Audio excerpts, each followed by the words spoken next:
So hi, so right now we have here Catalea Suryo. So can you pakilala or introduce yourself to the viewers? Yeah, sino ka and ano yung mga movies mo na nagawa mo? Yeah. Ako po si Catalea Suryo, isang actress, ayan. At ang mga pelikula ko pong parating ay Bangsa, directed by Brillante Mendoza, star-studded cast. Nag-compete po ito sa Busan International Film Festival.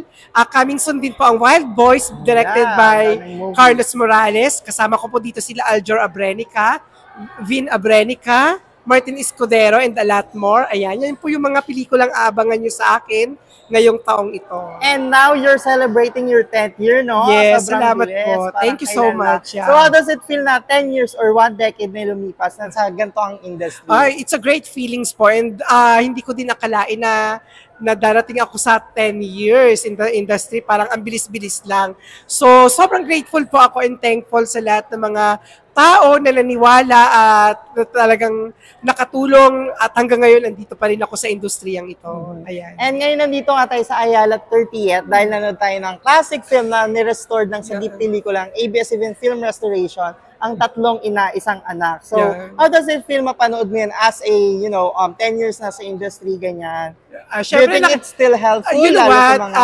Itong pelikulang ito kasi, ginawa ito 1987 pa. So, masyadong matagal na, no? Pero, yan yung golden era ng Philippine cinema kung saan ang mga pelikula ay talagang Totoo. pinipilahan sa bawat sinihan, ganyan. So, nakakatuwa. Ang liit-liit pa ni Matet de Oo Leon, diba? nga. And star-studded cast at dinirect pa ito ng isang award-winning director din na si Mario O'Hara at sa panulat ng isa ring award-winning na screenwriter na si Sir Frank Rivera, na kaibigan din natin sa Facebook. So, congratulations sa lahat ng bumubuo ng Restored. And gusto ko rin mag-congratulate kay Sir Leo Katigbak at binigyan niya ng pagkakataon na maipalabas uli sa magandang version ang mga lumang pelikula. Ayan. So, nabanggit mo nga, you're an artist, you're an influencer na, so you have a big influence. So, how you're using your influence, lalo ngayon may paparit na election, ganyan? Yeah. Well, actually, hindi talaga ako nai-involve sa politics. Pero ako, as of now, I'm endorsing the number 100 Help Filipinas Party List. The first nominee is Dr. Mildred Bitangcol, na kung saan hindi siya traditional politician. She is a doctor by a profession. And ang nagustuhan ko kasi sa Help Filipinas Party List, andito yung mga basic at talagang kailangan ng mga nasa laylayan natin, which is yung H, it stand for health, and then E, it stand for education, and LP, it stand for Livelihood Program of the Philippines. So, andyan na ang kalusugan, edukasyon, at pangkabuhayan para sa mga mamamayang nasa laylayan na hindi talaga nakakaramdam ng tulong o kung ano man kulang, hindi pa rin sapat. So, sa pamamagitan ng number 100 Help Filipinas Party List, I believe na malaki ang maitutulong ito sa mga kababayan natin sa buong Pilipinas na kung saan ay hindi maka-afford na pambili ng gamot, hindi maka-afford para sa pag-aaral ng kanilang mga anak, at walang pangkabuhayan na mapagkukunan kasi kulang at hindi sapat. Ayan, kaya yan, ini-endorse ko po yan. As a matter of fact, kagagaling ko lang ng Palawan, Baguio, Quezon Province, Pangasinan, to endorse that party list po. Sana supportan din po ng ibang mga kababayan natin.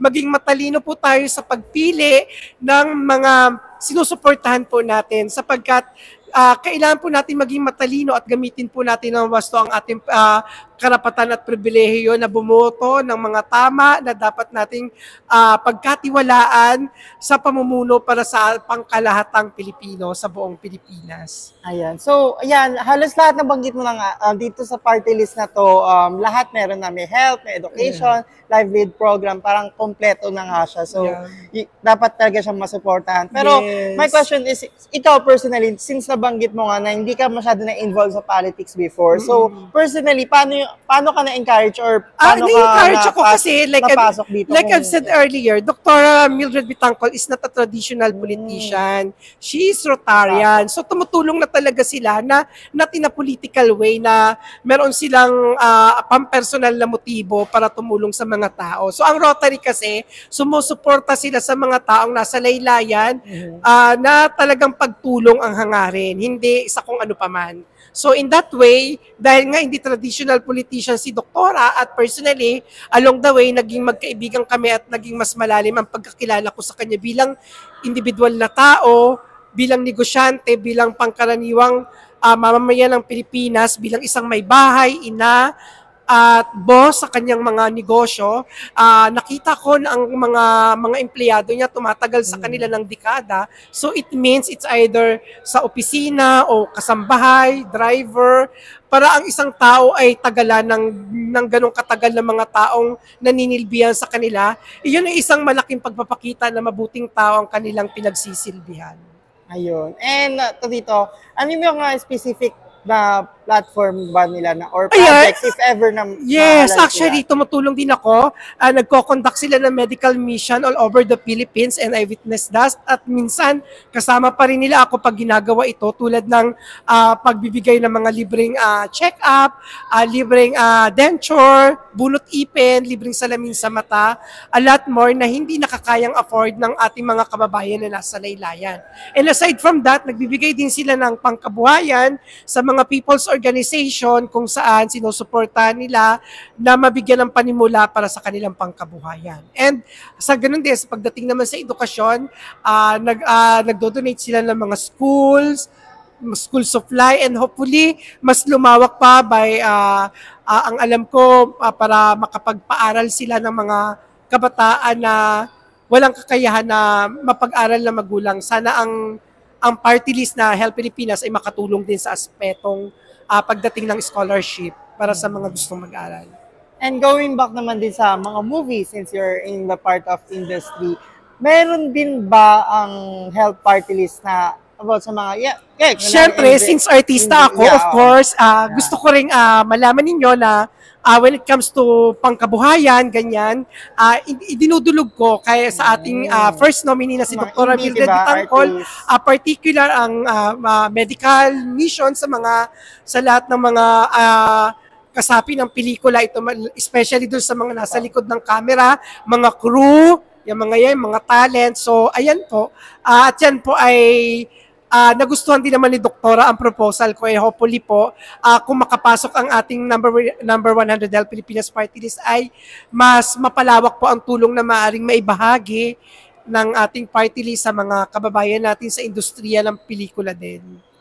Ayun, maraming salamat. And invite mo na lang sila manood niyan. And also yung party list. I would like to invite everyone to watch the ABS-CBN Sagip Kapamilya Restored Tatlong Ina, Isang Anak, ayan po, pinangungunahan po ng ating national artist na si Nora Honor, ayan po, kasama po ang kanyang anak na sila Matet De Leon, Gina Alahar, Miss Celeste Ligaspi, Dan Alvaro, Bimbol Rocco, at si Mr. Miguel Rodriguez na napakagwapo sa pelikula. Wow. Ayan.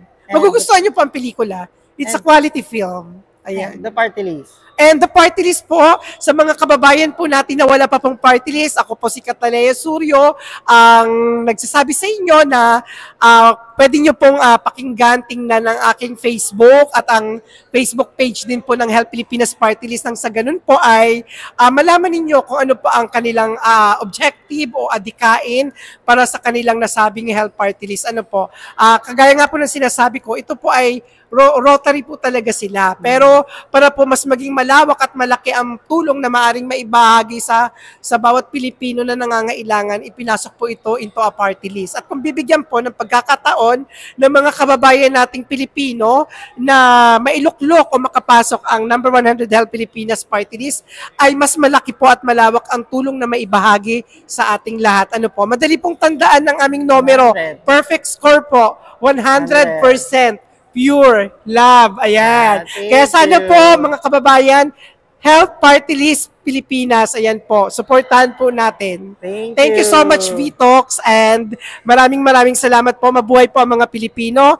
Mabuhay din po ang mga manggagawa ng pelikulang Pilipino. To God be the glory. Salamat po. Thank you.